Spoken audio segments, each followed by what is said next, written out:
ಈಶ್ವರನಾಟ್ಯ ಪೂಜಿತಂ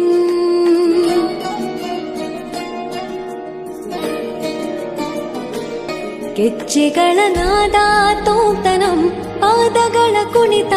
ಧೀಂತನಂ ಸಂಗೀತ ಸಾಹಿತ್ಯ ಆನಂದ